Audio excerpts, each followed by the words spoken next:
Yo, what up? This is Elvin at for today's video, ituturo ko sa inyo mga trops at i-instruct ko sa inyo kung paano mag-feed ng bola. So, dapat continental grip pag ganito. Yung knuckle, nasa may bevel number 2. So, ganito. Yung hawakan nyo, so lalapit mo na ako mga trops ha. Yung pag mag-feed tayo ng bola, dapat pag ganito. Continental grip.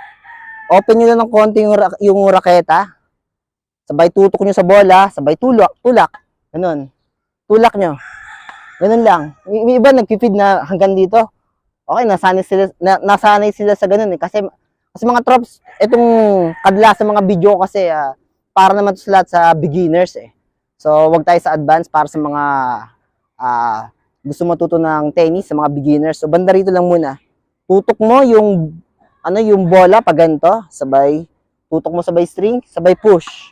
Pag ano, magagamit nyo itong mga trops sa ayong bola lags. Ay. Magamit nyo to magagamit nyo itong feed pag isa pa. Pag magi-start kayo ng rally. So hindi kayo gaganon. Hindi kayo magaganon. Hindi rin ganon, hindi nyo parang poporma kayo ng badminton. Tutok nyo lang sa incoming ball. Lapit ka dun lags. Sabay feed mo ako. Pagka-feed ko na ito, feed mo ako. O, ready? Tutok mo lang na ganon. Sabay push. Tapos, pwede yung pag-feed ng bola mga trops. Pwede nyo rin siya magamit pag mag-mini tennis kayo. Ayan. Ito yung mini tennis, yung mag-half court lang kayo. Good.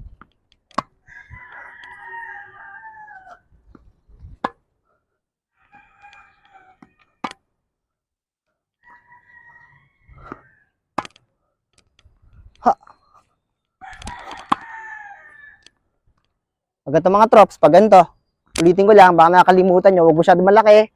Tutok nyo lang yung string, sabay yung bola, open nyo, continental grip, open nyo, slightly open, sabay push, sabay rally, mini tennis. Mini tennis tawag dito sa mga trops. Dapat yung bola nyo babagsak lang sa may service box. Yung guhit ko sa may harapan,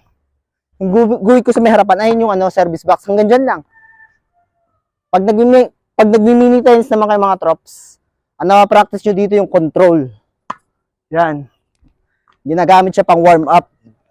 At pag marunong kayo mag-feed mga trops, pag marunong kayo mag-feed ng gano'n na bola, marunong kayo mag-feed, pwede kayo mag-start ng rally doon, ng tamang feed. Pwede kayo mag-feed dito ng half court to start mini tennis o half court pag ganito.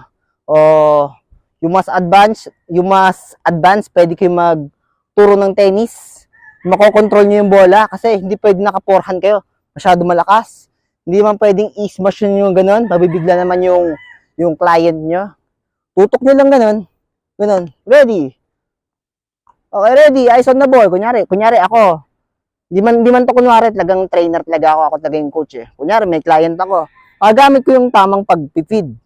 Open lang yung string. Sabay tutok yung bola. Bigay kay client. Okay, ready position. Bend your knees. Ganyan, etc. Eyes on the ball.